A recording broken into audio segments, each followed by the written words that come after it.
کیا آپ کو وہ وقت یاد ہے جب ورلڈ وار 3 محض ایک میم ہوا کرتی تھی، لیکن پچھلے 2 سالوں کے اندر ایسا کیا ہوا ہے کہ یہ میم سے حقیقت کی طرف تبدیل ہوتی جا رہی ہے؟ افغانستان میں 20 سالہ جنگ یونائٹڈ اسٹیٹس ہار کے واپس چلا گیا ہے۔ آذربائیجان اور آرمینیا کی جنگ چھڑی تھی جو آذربائیجان جیت گیا تھا۔ فلسطین اور کشمیر کے اندر ظلم و جبر ابھی بھی اپنے عروج پہ ہے۔ چائنا اور انڈیا دنیا کی 2 سب سے بڑی فوجیں اس وقت بھی ایک سٹینڈ آف پہ کھڑی ہوئی ہیں لداخ میں 15th راؤنڈ آف ٹاکس ہونے کے باوجود، اور یوکرینی روسی جنگ کے دوسرے ہفتے میں تو ہم داخل ہو ہی رہے ہیں۔ اس سب کے بیچ میں میرے ذہن میں ایک خیال آ رہا ہے۔ لوگ عموماً کہتے ہیں کہ ورلڈ وار 3 ایک نیوکلیئر وار ہوگی۔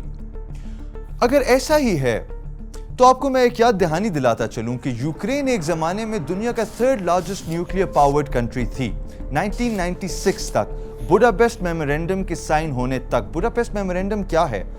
1991 میں جب سوویت یونین ٹوٹا تھا تو ڈیفرنٹ سٹیٹس بنی تھی، اس میں سے ایک سٹیٹ یوکرین بھی تھی۔ یوکرین نے سوویت یونین کے 1200 نیوکس انہیریٹ کیے تھے، لیکن 1996 میں بڈاپیسٹ میمورینڈم کے تحت یو ایس، یو کے اور رشیا کے پریشر کے تحت یوکرین کو پیسوں کے بدلے وہ نیوکلیئر پاورز رشیا کو دینی پڑی، اور اس وقت یوکرین ایک ڈی نیوکلیئرائزڈ ملک ہے اور رشیا سے بری طریقے سے جنگ ہار رہا ہے۔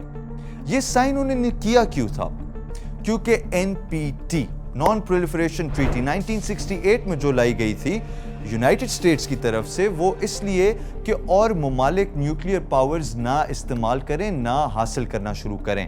تو امریکن سینکشنز کے ڈر سے یوکرین نے بڈاپیسٹ میمورینڈم کو سائن کیا اور ڈی نیوکلیئرائزڈ ہو گیا، اور آج رشیا سے جنگ ہار رہا ہے۔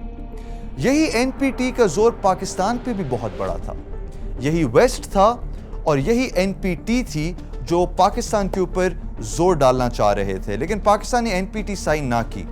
پاکستان نے الٹا نیوکلیئر پاور بنایا، جس طرح بھی بنایا، اور آج پاکستان واحد مسلم ملک ہے جو ایک نیوکلیئر پاور ڈکلیئر کیا جا چکا ہے۔ اگر ویسٹ پاکستان کو ڈی نیوکلیئرائز کرنے میں کامیاب ہو جاتا تو کیا ہم انڈیا کی یوکرین نہ بنے ہوئے ہوتے اس وقت؟ کیا انڈیا ہمارے اوپر اس طرح کا ظلم و جبر نہ کر رہا ہوتا جس طرح رشیا یوکرین کے اوپر کر رہا ہے؟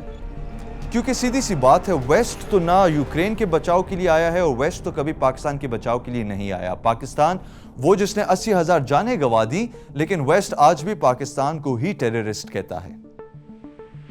تو اس بات کا شکر کرنا چاہیے ہمیں کہ ہم ویسٹ کے پریشر میں نہیں آئے، اور اس وقت بھی وہ واحد مسلم ملک ہیں جو ایک نیوکلیئر پاور ہے۔ اس سب میں آپ کا کیا خیال ہے؟ مجھے کامنٹ سیکشن میں بتائیے گا۔ آج کے لیے اتنا ہی، بہت شکریہ، اللہ حافظ۔